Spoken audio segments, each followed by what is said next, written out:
Hello everyone.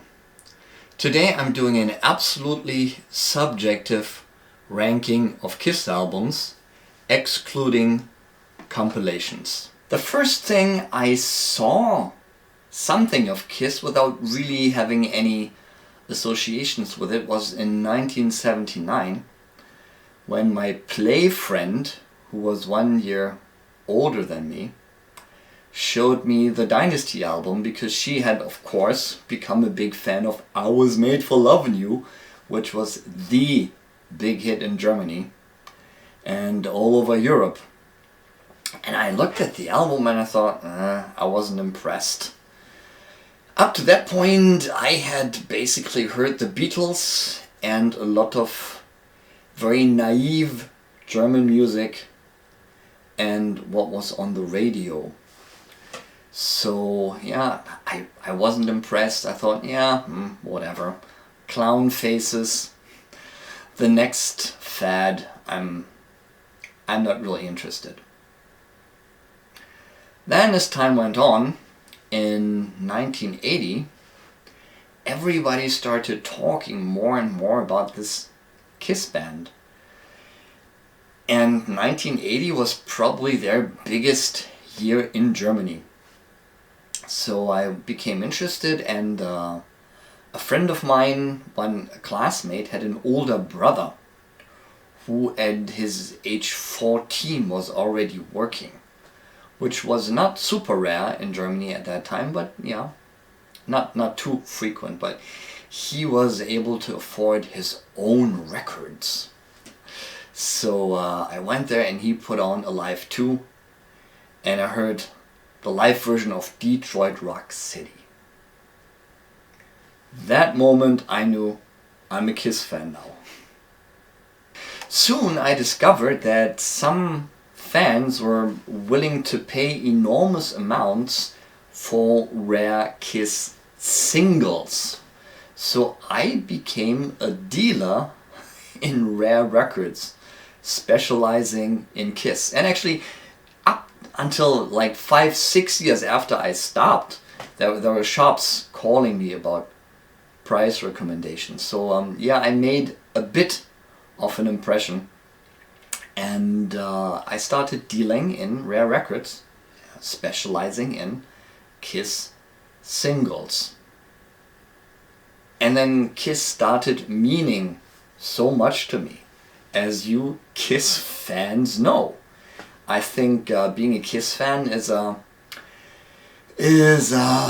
official mental disease, isn't it? I'm not sure whether it's in the DSM or the ICD-10, but it might be. Yeah, they meant so much to me.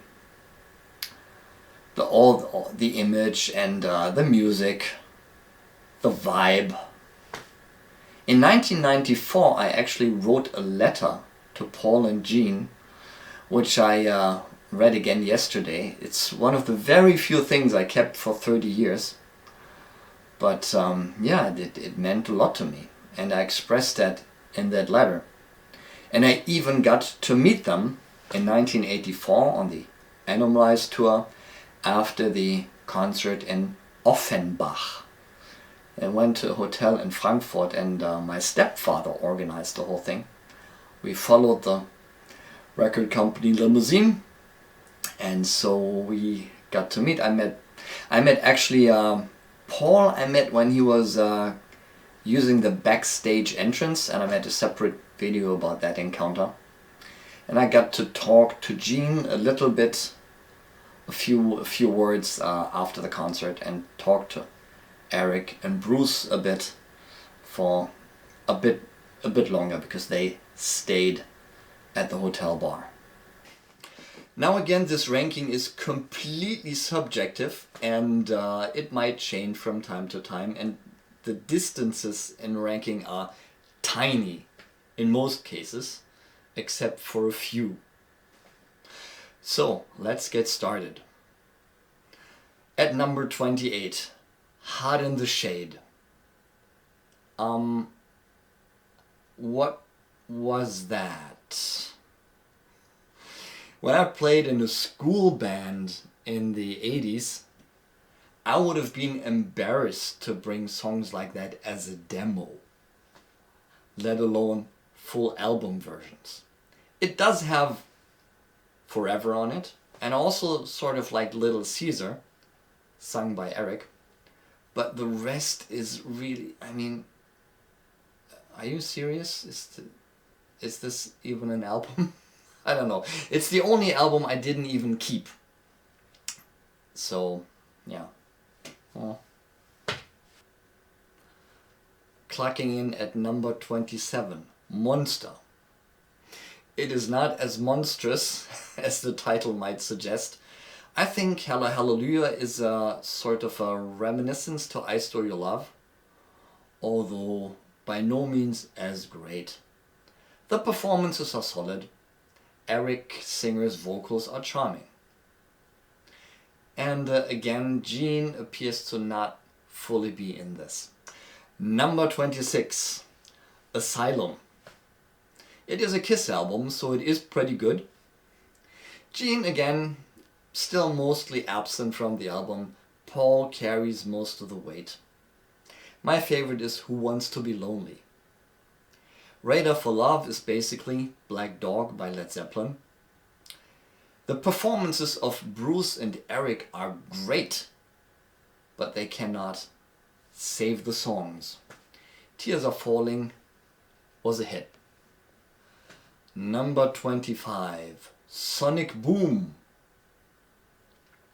I think on this album Paul enforced a rule of no outside songwriters. Mostly for the benefit of Gene, I guess. Modern Day Delilah is an all-time classic. Unfortunately, I think they don't play it live anymore. Say Yeah is fantastic. Gene is not too bad on this one. I like Russian Roulette. The production is good. The sound is good. Number 24, Carnival of Souls. And now for something completely different. This was an attempt at a very different style for Kiss, to become maybe modern. And Paul goes at it with his characteristic zeal. I think it was Gene's idea to sell more records. And I think that Childhood's End is Kiss's Strawberry Fields. It's an absolute masterpiece as a song. In my opinion, Gene's best. Again, the performances are solid. I personally do not really listen to it. There are again high-level performances by everyone, but they cannot save the songs. Number 23, Killers. I think it only came out in Europe and Japan. It has only 4 new songs, all sung by Paul, written 3 of them written with the help of outside writers, and they're great. They're really great. And I listen to them a lot. Number 22, the Gene Simmons solo album. And I find it original, fresh, surprising. Gene wanted to be a hard rocker, but most of the time I don't think he really was a hard rocker. He was a soul, beat and funk guy. And really, really good at that. The opening of the record is fantastic. It's cinematic, it's grandiose, it's original, it's great, and it fits the Gene monster image. Opening with the song Radioactive.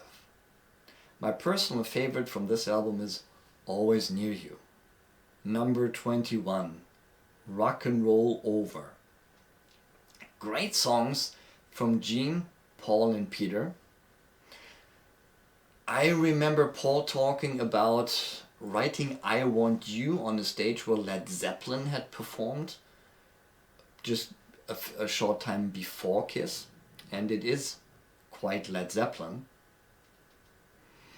There are stellar performances from Ace and Peter. Listen to the guitar solos on this one, particularly the solo on Love 'Em and Leave 'Em, while the song itself is not so much my thing, but the solo is amazing. And the drumming. Somewhere on YouTube there's an isolated drum track of Calling Dr. Love. Listen to that one. I find the production of the whole album a bit flat and thin. It's a bit, the sound is a bit too grainy, the guitar sound is a bit too grainy, and yeah, it's a little too thin for my taste. Number 20, Dressed to Kill. Of course, includes the greatest rock anthem of all time. Great songs from Paul, great drumming. Actually, the music press in most countries didn't like Kiss, and the German one also didn't. I remember the review of Dressed to Kill in a German magazine. They said, the drummer appears to be actually able to play, but he has to hold back to not stand out too much. Yeah, well, yeah, the drumming is great. Gene's songs, in my opinion, not so great. I find the production a bit indifferent, a bit flat. I think Neil Bogart did it himself to save money. But yeah, I think they should have spent a few extra bucks on some better production. Number 19, Love Gun. That's actually the first album I got, but I left it in the car on a hot summer day. And when we came back, it had a bit of an interesting shape. So I could only listen to Shark Me and Tomorrow and Tonight. And they're great. Later on I got a copy that I didn't leave in the sun and I could listen to the whole album. It's Ace's lead vocal debut. Great songs from Gene, Paul and Peter. I think it is enormously ballsy to put something like Almost Human, something that experimental, on the album of a band that's about to peak. That's really ballsy. But I do find the production and the sound a bit tinny. It just sounds a bit like from the inside of a can. So I do not rank it as high as others. Number 18, Kiss Alive, the album that broke the band through commercially. It has a live feeling. At first I didn't really like it, but it grew on me over the years because it has this real live feeling and it has good performances. The German review in a magazine, again, they didn't even bother to talk about the music. It was an instruction manual how to melt the vinyl LPs into frisbees. They really didn't like Kiss. Number 17, Animalize. Paul does all the heavy lifting. He saves the day and the night. Gene is mostly absent. Burn Bitch Burn is, I think, quite decent, but the rest is acoustic garbage, I would say, what Gene contributed. I have a fond memory of this album because I got it 2 weeks before it came out on a tape sent to me by a British friend with a typical British understatement in the letter. I thought you might want to hear it. Are you kidding? I was obsessed with it. Number 16, Music from the Elder. Paul once said, it's a good album, but not a good Kiss album. The production is super high level. It has Gene's second greatest song, I would say, A World Without Heroes. A lot of help from outside songwriters. And I would say Ace's greatest guitar solo that he did for Kiss in Dark Light. And it marked the end of Kiss's career in the United States. It was too much of a deviation of what fans were expecting. And although it was quite good, it couldn't save the band, it just stopped their career basically. Number 15, Psycho Circus. Amazing song work from Paul and Gene. The title song is great. Journey of 1,000 Years is wonderful. We Are One is fantastic and has an ending that's worth of a Beatles record. Peter sings a Paul song. The song is not great, the singing is not great. And Ace's contribution is, I would say, a bit meager. Number 14, Alive 3. Arguably the best lineup of the band ever, especially in live performance. I also love the Kiss Confidential video. High level performances on this one. And interestingly, it turns me on sensually. I don't know why, but it does. Number 13, Crazy Nights. Gene, where are you? Paul is so stellar here that it lifts the album up extremely high. Turn on the Night, My Way, the title song, Reason to Live, and then the absolutely underrated, fantastic I'll Fight Hell to Hold You.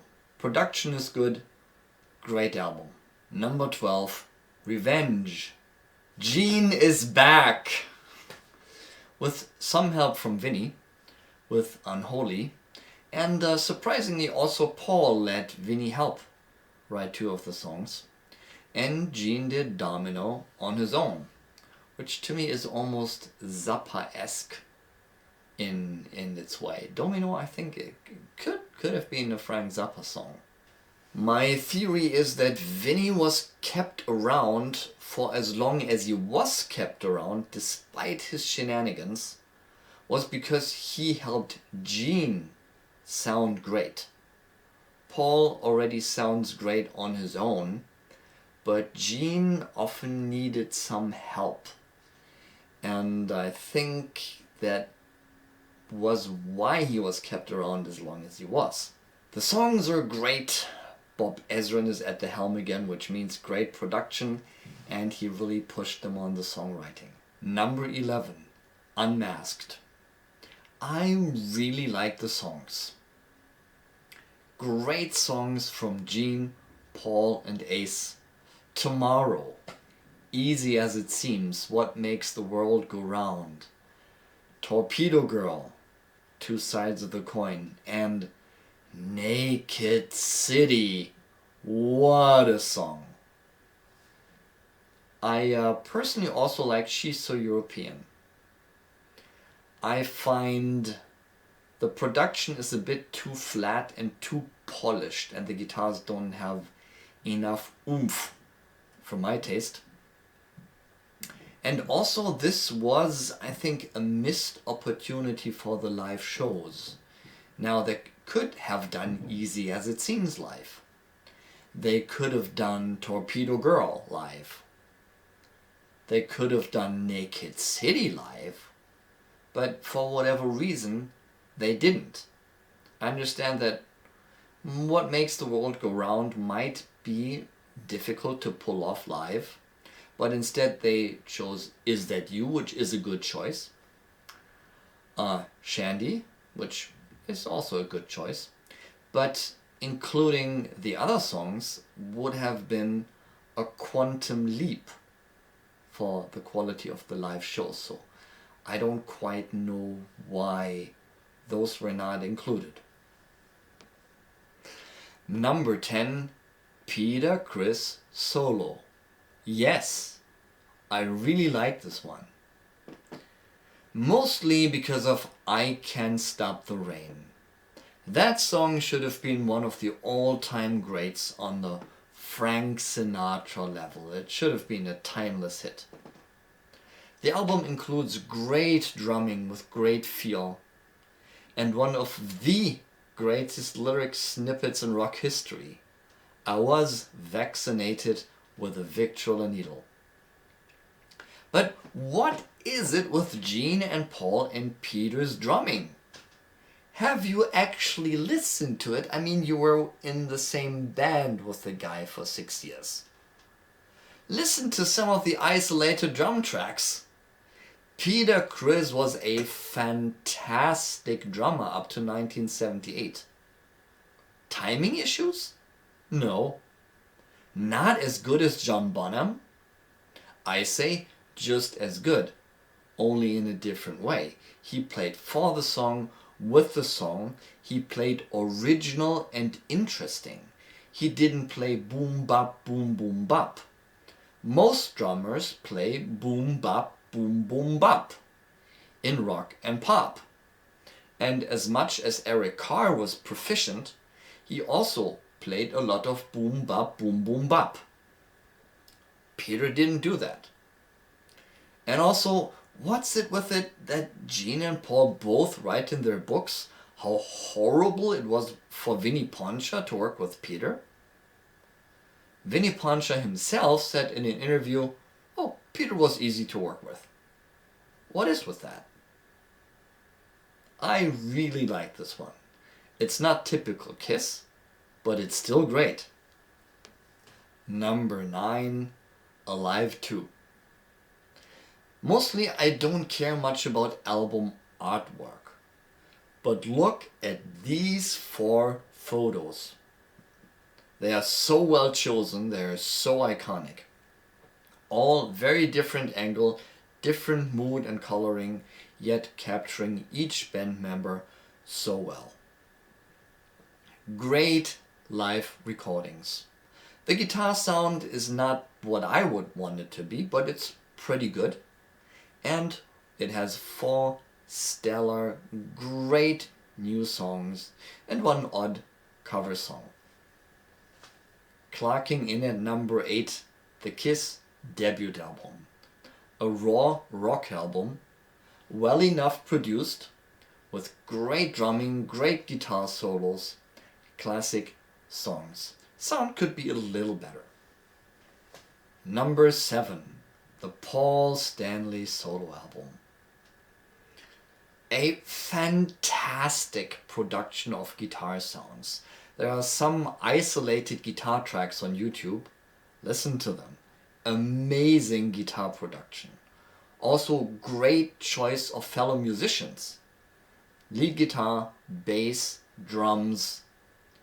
Fantastic performances. Great solos, mostly by Bob Kulick. That album I listened to the most on long car rides. I remember driving to my mother's mother a few times and having my ear on the small tape recorder lying on the back seat. And that is probably the album I still listen to the most of all albums. Number 6, Dynasty. Fantastic songs from Paul, Ace, and Peter. Gene, well, very good production. And also a missed opportunity for the live shows. More of these songs could have been done live. Imagine they done Sure Know Something, Magic Touch, Hard Times, Save Your Love, and Dirty Livin'. I read the lyrics for Dirty Livin' a while ago, and I was surprised how good they were. They're quite simple lyrics, but quite brilliant as well. I sometimes think of Dynasty in a similar way like Queen's The Works. While The Works has great songs by every band member, iconic songs by every band member, while Dynasty only has iconic songs by Ace, Paul, and Peter. Number 5, the Ace Frehley solo album. What magical moments, what iconic songs, great sounds, great playing, great production, and what I'm very grateful for is that there are no unnecessary guitar solos. He's the lead guitarist, but he doesn't show off wheedly wheedly wee.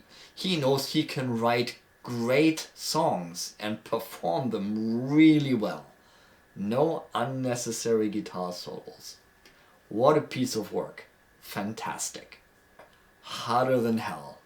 Only the second album of the band, but how great that one is. Great songs, fantastic drumming, fantastic guitar solos, Ace and Peter at their most legendary, both together in strange ways. I think the production is a little too compressed. I think they use too much of a compressor. But still, the songs are great. Number 3, Lick It Up. That came out when I was 14, and the record store people already knew me because I pestered them for a week every day when that album was coming, and then it finally came. It had fantastic songs from Gene and fantastic songs from Paul. Gene was never as truly a rocker as here, in songwriting and vocal performance. What great songs! Some of them with the help from Vinnie Vincent. When you listen to And on the Eighth Day, the verse is completely Vinnie. The chorus, I don't know. But yeah, he certainly helped on this album as well. And as the production is the most superior, in my opinion, with the best guitar sounds. Hard, crunchy guitar sounds. Number 2, Destroyer. The first major quantum leap for the band that was necessary to develop them from a good band into a legend. I can literally feel the band evolve during the recording. A hit ballad from Peter or maybe Bob Ezrin. The Beck demo, the original demo named Beck, is somewhere on YouTube. Listen to it, compare it to the final best song, and take your own guess who did most of it. Peter, Chris, or Bob Ezrin. But this album is so fantastic. Sounds great, fantastic songs, quantum leap for the band. And at number 1, Creatures of the Night. The only album with more Gene songs than Paul songs, with several helpers from the outside for everyone. And this album is so good. At first I didn't even like it. I couldn't somehow process how great it was. It was very different from what had been there before, but then it grew on me, and it is as close to timeless legend as it gets. If you want to get only one Kiss album, get this one. The guitar sounds could maybe be a little crunchier, a bit fuller, but drums and bass are some of the best sounding ever on any record. Fantastic album, total icon. That was my completely subjective ranking of the Kiss albums. What's your opinion? Tell me in the comments. And as usual, have fun, Godspeed, see you next time.